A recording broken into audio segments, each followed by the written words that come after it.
dit is tot nu toe wat ik heb. Het project is nog niet af. Ik ben bij... Als ik tijd voor krijg.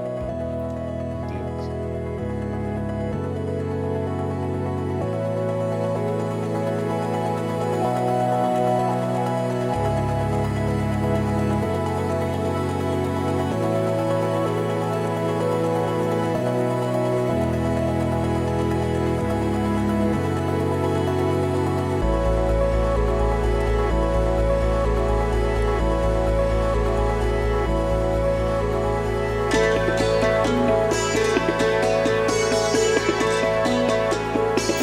Ik ben geëindigd bij de gravitatiekracht van hemellichamen.